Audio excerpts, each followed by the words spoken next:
Na manhã desta quarta-feira, uma reunião aconteceu entre os vereadores e o secretário de Saúde, Lucas de Souza, aqui na Câmara Municipal, para discutir as possíveis irregularidades no processo de vacinação contra a Covid.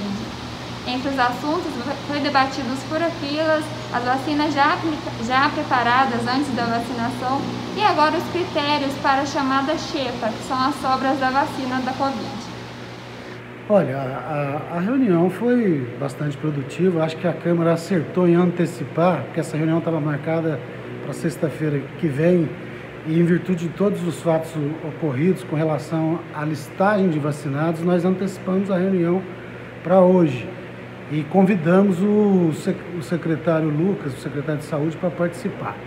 Alguns pontos foram esclarecidos, ele é uma pessoa bastante transparente, ele trouxe as informações necessárias, inclusive dos decretos que o prefeito fez de sindicância no âmbito da prefeitura, convidando o legislativo a participar, e meu nome foi indicado para participar dessa sindicância. Isso tudo é muito importante. Agora, o que foi levantado pelo GCN com relação à lista precisa ser apurado a fundo. Ele explicou alguns critérios técnicos, utilizou inclusive um exemplo de pessoas acima de 60 anos que é profissional de saúde, que é qualificado na lista não como profissional de saúde, sim como idoso. Isso pode ter dado um volume grande na diferença dos números que são apontados na lista que vocês apontaram aí de quase 1000 nomes. Então, agora, através dessa sindicância, nós vamos ter o esclarecimento de fato o que ocorreu. Se houve má fé, se não houve má fé, aparentemente não.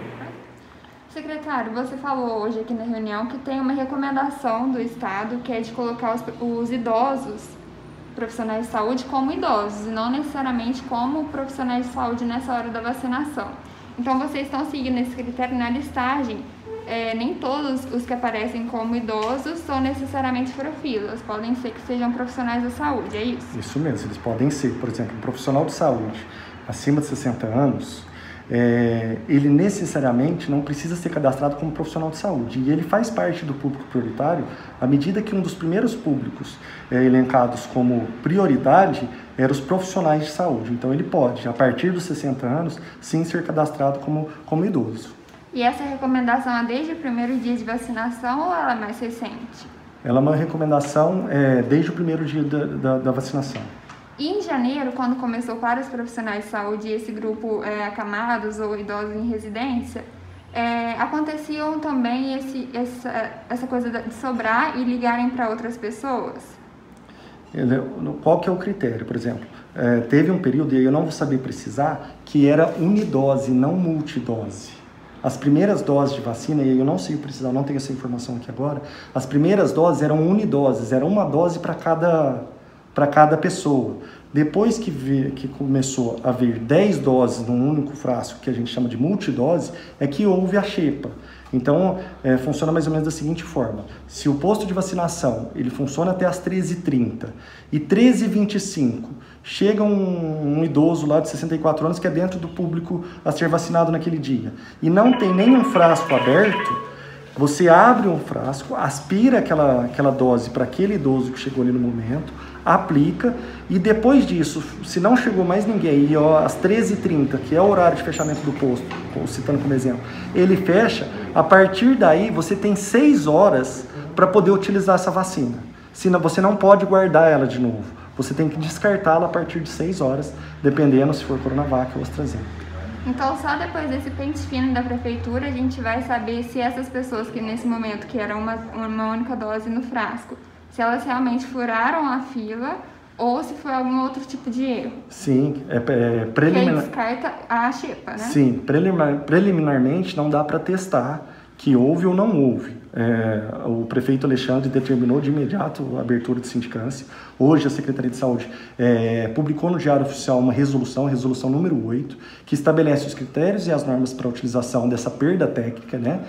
E então não dá para ainda afirmar o que houve. A prefeitura o setor de auditoria da prefeitura está verificando se foi falha de cadastro. Lembrando que o sistema Vacivida, que é da onde a Secretaria da Saúde, todos os municípios do Estado de São Paulo, extraem a listagem de vacinados, é um sistema por hora muito instável, mas não dá para afirmar ainda se houve ou não.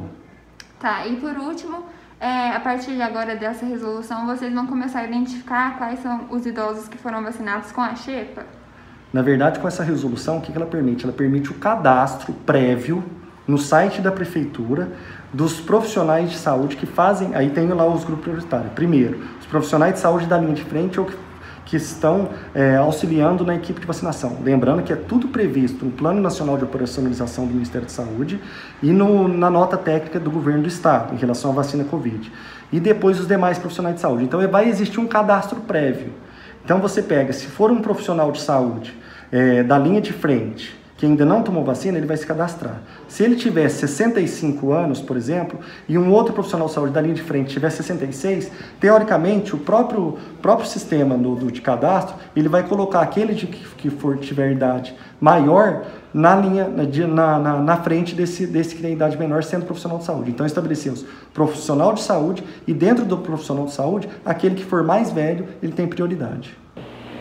Já no Diário Oficial desta quarta-feira foi publicada essa resolução que mostra os critérios estabelecidos para as sobras da vacina.